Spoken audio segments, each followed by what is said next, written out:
Imagine for a second, right, that you have spent your entire life being just incredibly serious. Yeah, doing everything totally by the book. Exactly. You work like 60 hours a week, you follow all the rules, you check every single moral box. Denying yourself all the fun stuff along the way. Right. You deny yourself every earthly pleasure because you are laser focused on getting into the kingdom of heaven. It's the ultimate goal. Right. And then finally, your time comes. You walk up to the pearly gates, you hand over this flawless, lifelong resume of suffering and hard work. You're ready for your reward. You are. But the bouncer at the gate, he just looks at you and says, yeah, sorry. You can't come in. You don't know how to party. Oh, wow. That is just the ultimate cosmic bait and switch. It really is. I mean, you prepare your whole life for this eternal boardroom, and it turns out the venue is actually a dance floor. And this cosmic bait and switch is the core of a really provocative 2007 philosophical text. It's by an author named Shuefeng. Yeah, the title alone is something else. It really stops you in your tracks. The translated title is, If You Don't Know How to Play, Why Go to the Kingdom of Heaven? It's such a bold question. It is. So today's deep dive is dedicated entirely to unpacking this single, fascinating document. We're going to look at what it reveals about, well, our human obsession with productivity. Because to really grasp what this author is doing, we have to look at the context. This text is essentially a modern remix. How so? Well, it aggressively takes traditional Eastern philosophies, specifically Taoism and Buddhism, and it just collides them with Western concepts of heaven. Oh, interesting. Yeah. The result turns all of our deeply ingrained human scripts about virtue, reward, and the afterlife completely upside down. It demands that we ruthlessly strip away all our human assumptions about what heaven actually needs. Okay, let's unpack this, because according to the text, the kingdom of heaven is strictly a realm of joy and play. Right. And it outlines these different areas within it. There's the 1,000-year world, the 10,000-year world, the Elysium world, and something called the Celestial Islands continent. Which is quite a list. Yeah. And when I first read those names, I thought they were just, I don't know, geographical regions on some cosmic map. Like different neighborhoods in heaven. Exactly. But they're actually better understood as escalating tiers of spiritual refinement. They aren't just places on a map. They represent deeper capacities to experience and generate joy. So it's a progression. Yes. The Celestial Islands continent, for example, is presented as the absolute peak of this existence. The top tier. Right. But the singular law of the land across all these tiers is uniform. It is strictly about entertainment, joy, and playing. Which raises a glaring problem for humanity. Oh, a massive problem. Because we are entirely conditioned to think of spiritual ascension as a graduation to some ultimate serious administrative role in the universe. We really are. We think we're going to get, a desk, a title, and a list of responsibilities. Like we're being promoted to cosmic middle management. Exactly. And the author bluntly asks the reader, well, if you don't know how to play, or if you simply don't want to, why are you even striving to get there? It's a fair question. It is. And to make this point, the text systematically goes down the line of human utility. It just crosses off the earthly jobs and roles we think make us important. The way it dismantles our earthly ambitions is honestly hilarious. It doesn't hold back. No, it brings up specific jobs to show how totally useless they are in this realm. Okay. For example, it mentions people who might want to be police officers in heaven. Right, because to have a police officer, you need crime. You need conflict. Which doesn't exist there. Exactly. The text points out that in a realm of pure joy, the concept of a cop is absurd. By removing the police officer, the author is fundamentally removing the entire human paradigm of authority, control, and imposed order. And it goes after the foundational pillars of civilization, too. It brings up factory workers and even farmers planting vegetables and grain. Farming, yeah. The most basic human survival skill. Right. It actually calls the reader ridiculous for this. It asks, do you think heavenly beings eat crops? That's brilliant. Because by removing the factory worker and the farmer, the author is removing the anxiety of physical survival. Because there's no hunger. Right. There is no commerce, there is no scarcity, therefore there's absolutely no need to hoard resources or produce goods to justify your existence. Wow. Yeah, the text is systematically eliminating every single way we humans measure worth. And perhaps the most cutting removal is the preacher. Oh. The text says you can't go there to preach the Tao or the way because any citizen of heaven understands the truth thousands of times better than you do. They don't need your sermons. Exactly. It completely dismantles any moral hierarchy. It reminds me of, imagine someone winning an all-expenses-paid trip to a luxury, all-inclusive tropical resort. Okay, sounds nice. Right. They walk into the lobby, they've got this stunning ocean view, the music is playing, and they immediately march up to the front desk and demand to know where the mop and the spreadsheets are. Just completely missing the point. Yes. And the concierge is just staring at them, wondering why they won't go to the beach. Why are we as humans so obsessed with proving our utility? Like, why is it so hard to just put down the mop? What's fascinating here is that utility is essentially our armor. Our armor. Yeah. If you look at human history from an evolutionary and sociological standpoint, being useful means you belong. Oh, I see. It means you have a place in the tribe, which means you survive the winter. If you couldn't hunt, forage, or protect the group, you were a liability. There's literally survival instinct. Precisely. Over millennia, we have deeply conflated utility with worthiness. We fundamentally believe that if we aren't producing value, we don't have value. That is so deeply ingrained. It is. So what Shuifeng is demanding from the reader is to imagine an existence where your value is absolutely uncoupled from your labor. You are not your job, and you are not your authority. Exactly. In this heavenly paradigm, the kingdom only welcomes the players. The only valid currency is your capacity to experience and generate joy. Okay, so if we aren't working or building or preaching, we are playing. Right. But the text is very careful to clarify what playing actually means here. When we hear the word play, the immediate image is children. Yeah, kids running around. Right, kids getting messy, doing things effortlessly without a second thought. But, and here's where it gets really interesting, Shuifeng frames play as the ultimate spiritual PhD. It's not child's play. The text explicitly warns against confusing this with, quote, playing in the mud. Yeah. Play is elevated here to one of the highest and most profound arts. It requires a specific set of cultivated skills that, frankly, most adults spend their whole lives failing to master. The author gives a strict checklist of requirements. To play well in heaven, you need cultivation. You need wisdom, refinement, and knowledge. Which is a heavy lift. It is. The text states that without these, play is impossible. It goes even further, demanding wit, humor, subtlety, and playfulness. It's quite the demanding standard for having fun. Yeah, and it bluntly states that without these qualities, you aren't playing. You're just going to end up arguing and fighting with people. Right. But I'm trying to wrap my head around the mechanics of this. How does refinement or subtlety keep a game from devolving into a fight?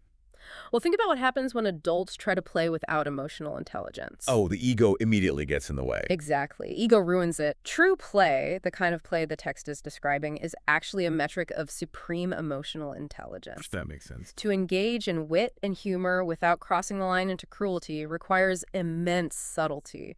Refinement is what stops a joke from being made at someone else's expense. So you're hyper-aware of others. Yes. Wisdom is what allows a person to read the room, understand the unspoken feelings of others, and navigate social dynamics flawlessly. It's like the difference between a friendly game night and someone, flipping the Monopoly board because they landed on Boardwalk, lost all their money, and felt deeply humiliated. Oh, the Monopoly board is the perfect example of utility and ego ruining play. It really is. You're supposedly playing a game, right? Right. But your human instinct to dominate, acquire resources, and win at the expense of others just takes over. The insecurity flares up. Exactly. You can't just goof off in this version of heaven. Engaging in pure joy without causing friction is framed as this advanced state of spiritual evolution. Because it requires vulnerability. An incredible amount of vulnerability. When you are working a factory line or acting as a police officer, you have a rigid role. There's a script you follow. Right, you know your place. But play is entirely unscripted. It requires you to be fully present and fully attuned to the people around you without relying on a professional title to protect you. It's amazing because we usually think of serious, quiet study as the hard part of spiritual growth and joyous celebration as the easy reward. Right. But Zolfing is saying that mastering the art of joyous interaction without ego is the actual summit of achievement. It flips the script completely. It really does. Which makes me wonder about the potential for chaos. I mean, if there are no rules, no police, and no authority figures, What stops this from turning into total anarchy?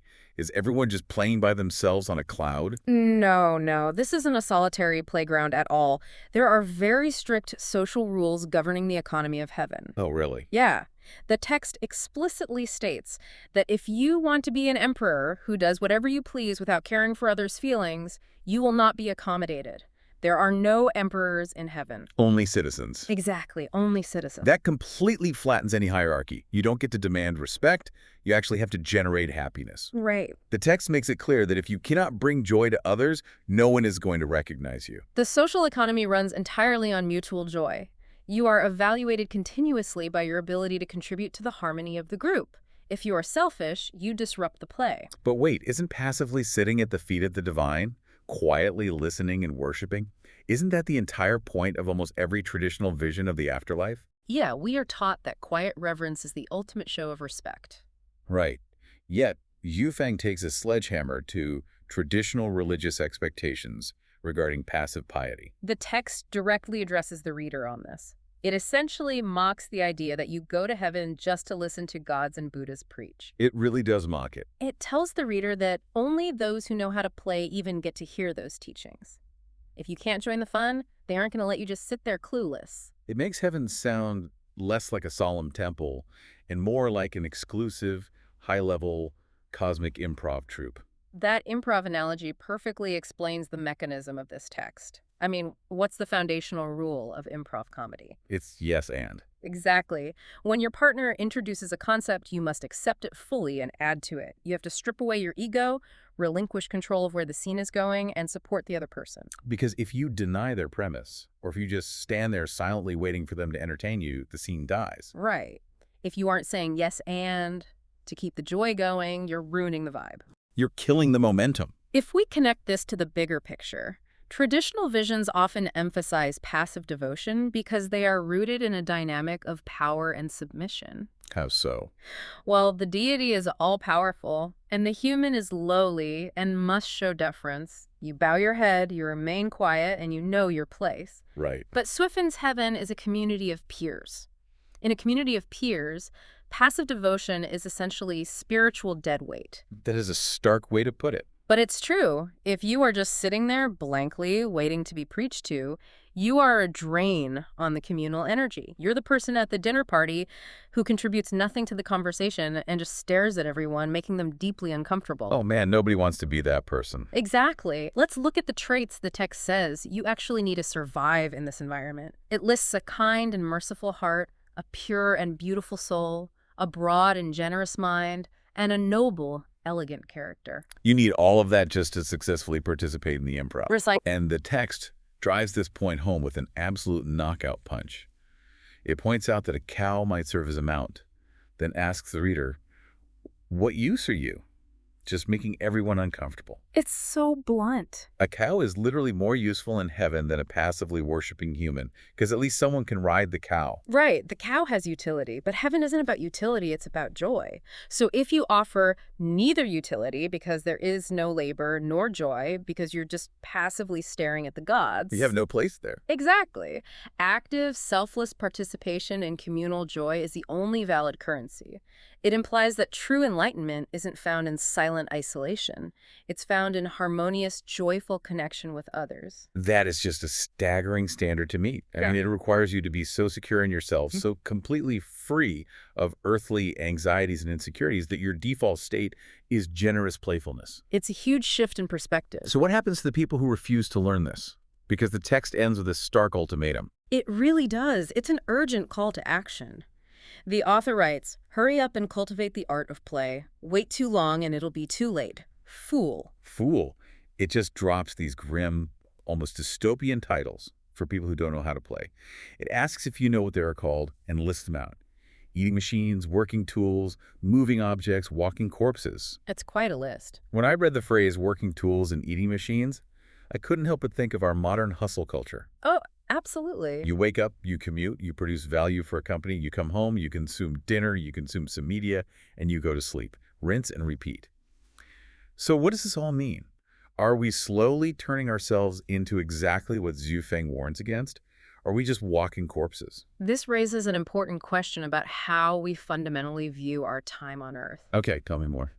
Well, if we accept Xu premise that the ultimate destination, the highest plane of existence, requires us to be masters of joy, wit, and generosity, then it completely reorients the purpose of our current lives. If heaven only accepts players, then Earth shouldn't be seen as an endless treadmill of stress and material accumulation. Earth is supposed to be the training ground. A practice facility for play. Exactly. Your job here isn't to become the best factory worker or the most rigid rule follower so you can earn a ticket to rest. Right. Your job here is to learn how to cultivate a broad and generous mind. It's to practice subtlety. It's to figure out how to interact with other human beings in a way that generates mutual happiness rather than conflict. That is so much harder than just following rules. It is. And if you aren't practicing those skills now, you are going to show up at the gates completely unqualified for the reality of the afterlife. It's like spending your whole life practicing for an intense mathematics exam. Yeah. And then you show up on test day and it's a jazz piano audition. You're completely unprepared. And you can't fake jazz piano. No, you really can't. Just like you can't fake the kind of pure, egoless play the text describes. You either have the refinement and the pure soul required for it, or you don't. And if you don't, as the text says, you're relegated to the status of a moving object. Wow. Well, to summarize the journey we've been on today, we started with this really ingrained human assumption that spiritual achievement is about endless toil, that it's about building up an earthly resume of authority or mastering passive obedience. Yeah. And through Weifeng's text, we've dismantled that idea completely.